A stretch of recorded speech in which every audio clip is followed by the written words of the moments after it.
दोस्तों, पश्चिम बंगाल से घुसपैठियों के बोरिया बिस्तर समेटने की उल्टी गिनती शुरू हो चुकी है। सालों से जिन घुसपैठियों को बंगाल में ममता के गुंडों ने बसाया था, टीएमसी ने उन्हें अपने वोट बैंक के तौर पर इस्तेमाल किया था, जिन घुसपैठियों को पाल पोस कर बड़ा किया गया, उनके खिलाफ अब मोदी के शेर और बंगाल के योगी शुभेंदु अधिकारी की कड़क नीति ने तूफान खड़ा कर दिया है। बंगाल बॉर्डर पर भागने वालों का दर्शकों हुजूम उमड़ पड़ा है। मुख्यमंत्री बनते ही शुभेंदु अधिकारी ने साफ कर दिया था कि देश के नागरिकों के हक पर डाका डालने वालों को अब एक पल भी बर्दाश्त नहीं किया जाएगा। बीते 24 घंटे के अंदर बंगाल में शुभेंदु अधिकारी ने कौन सा तूफान खड़ा किया जो लखनऊ में बैठे योगी आदित्यनाथ भी ताली बजाने लगे। दिल्ली में मोदी ने अपने खास अमित शाह को भी बॉर्डर पर भेज दिया है और इसी के चलते अब घुसपैठियों का काउंटडाउन शुरू हो चुका है। अगले 3 मिनट के अंदर समझ लीजिए शुभेंदु का तूफान कैसे घुसपैठियों का काल बन गया है। लेकिन उससे पहले दर्शकों, कमेंट में आप मुझे बताना कि क्या उन घुसपैठियों पर अब फाइनल प्रहार की बारी आ गई है। क्या अब इन पर एक्शन करते हुए इन्हें बाहर निकाल देना चाहिए? अपनी राय कमेंट सेक्शन में जरूर बताइएगा।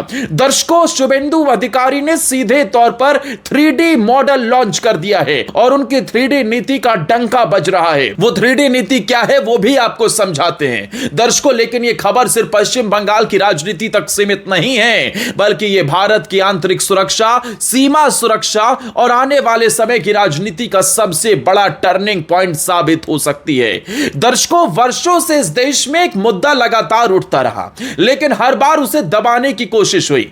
जब भी किसी ने अवैध घुसपैठ की बात की, उसे तुरंत सांप्रदायिकता का तमगा दे दिया गया।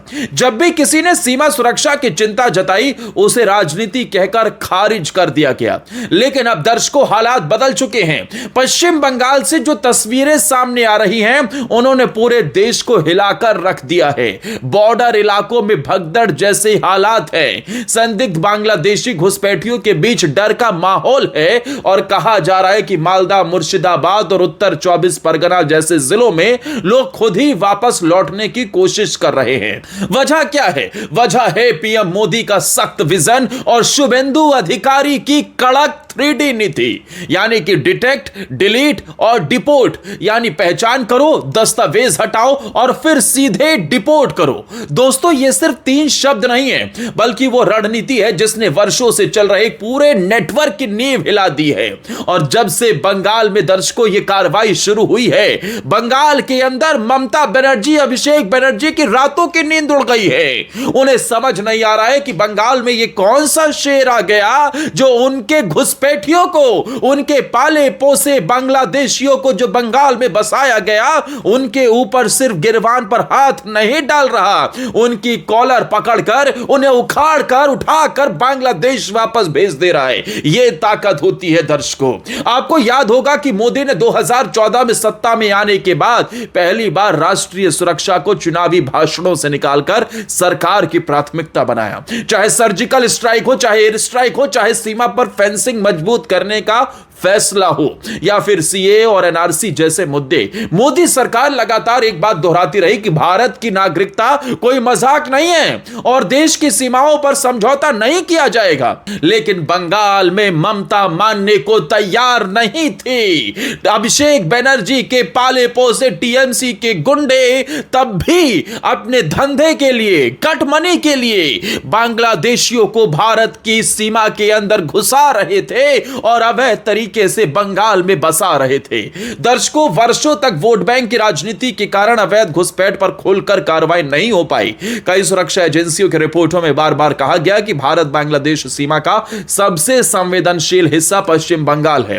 बीएसएफ की रिपोर्टों के अनुसार हर साल हजारों लोग अवैध तरीके से सीमा पार करने की कोशिश करते हैं। इनमें सिर्फ मजदूर या गरीब लोग ही नहीं होते, बल्कि फर्जी दस्तावेज बनाने वाले गिरोह, मानव तस्कर, नकली नोट सिंडिकेट और कट्टर कट्टरपंथी नेटवर्क भी सक्रिय रहते हैं। कौन कौन, दोबारा सुन लीजिए, फिर आपकी आंखें खुली रह जाएंगी। जो लोग भारत के अंदर अभी भी एजेंडा चला रहे हैं ना कि भोले भाले लोगों को निशाना बनाया जा रहा है, जो लोग ये कह रहे हैं ना कि वो लोग तो अपनी रोजी के लिए आए थे, उन्हें सोच लेना चाहिए, समझ लेना चाहिए कि इस गिरोह में मानव तस्कर है, नकली नोट सिंडिकेट है, कट्टरपंथी नेटवर्क है जो हिंदुस्तान के अंदर आकर हिंदुस्तान का माहौल खराब करना चाहता है और देश की सरहद को एक तरीके से असुरक्षित करवाता है।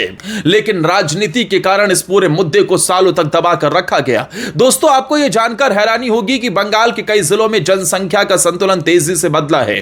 कई जगहों पर स्थानीय लोगों ने आरोप लगाए कि फर्जी राशन कार्ड, आधार कार्ड और वोटर आईडी के जरिए अवैध घुसपैठियों को सिस्टम में शामिल किया गया। यही कारण है कि चुनावों के दौरान भी यह मुद्दा बार बार उठता रहा। लेकिन अब दर्शकों, पहली बार ऐसा लग रहा है कि सरकार सिर्फ बयान नहीं दे रही बल्कि जमीन पर बड़ा ऑपरेशन चला रही है। शुभेंदु अधिकारी ने सत्ता में आते ही साफ कर दिया कि अब बंगाल में तुष्टीकरण नहीं, कानून चलेगा। उन्होंने सीधे कहा कि जो लोग अवैध तरीके से देश में रह रहे हैं उन्हें अब बख्शा नहीं जाएगा। सबसे बड़ा बदलाव यह हुआ कि प्रशासनिक प्रक्रिया को तेज किया गया। पहले किसी संदिग्ध व्यक्ति को पकड़ने के बाद सालों तक कानूनी प्रक्रिया चलती थी। केस कोर्ट में जाता था, फिर डिटेंशन सेंटर, फिर सरकारी खर्च पर रहने खाने की व्यवस्था। लेकिन अब नई रणनीति के तहत पुलिस और बीएसएफ के बीच सीधा समन्वय बनाया गया है ताकि पहचान होते ही तुरंत एक्शन हो सके। खबर यह भी है कि मालदा और मुर्शिदाबाद में होल्डिंग सेंटर्स बनाए गए हैं जहां संदिग्ध लोगों को रखा जा रहा है। बीते 24 घंटे के अंदर ही शुभेंदु अधिकारी ने आकर दो होल्डिंग सेंटर बना डाले हैं और जैसे ही यह खबर फैली पूरे नेटवर्क में डर फैल गया है।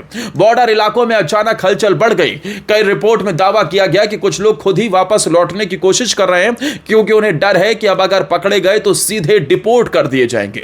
दोस्तों, राजनीति में सिर्फ कानून नहीं चलता, संदेश भी चलता है और इस समय सबसे बड़ा संदेश यही जा रहा है कि अब नया भारत अपनी सीमाओं पर समझौता नहीं करेगा। शुभेंदु अधिकारी का यह बयान भी लगातार चर्चा में है कि ये हमारे दामाद नहीं है कि इन्हें सालों तक मुफ्त में खिलाते रहें। विपक्ष इस बयान को लेकर हमला कर रहा है, लेकिन दूसरी तरफ सरकार समर्थकों का यह कहना है कि आखिर टैक्स पेयर्स के पैसे पर अवैध लोगों को सालों तक क्यों रखा जाए। यही वजह है कि सोशल मीडिया पर इस कार्रवाई को लेकर जबरदस्त समर्थन दिखाई दे रहा है। लोग खुलकर लिख रहे हैं कि अगर यही मॉडल पूरे देश में लागू हुआ तो अवैध घुसपैठ की समस्या काफी हद तक खत्म हो सकती है। दोस्तों, यह मुद्दा सिर्फ सुरक्षा तक सीमित नहीं है, इसका सीधा असर रोजगार, संसाधनों और डेमोग्राफिक चेंज पर पड़ता है।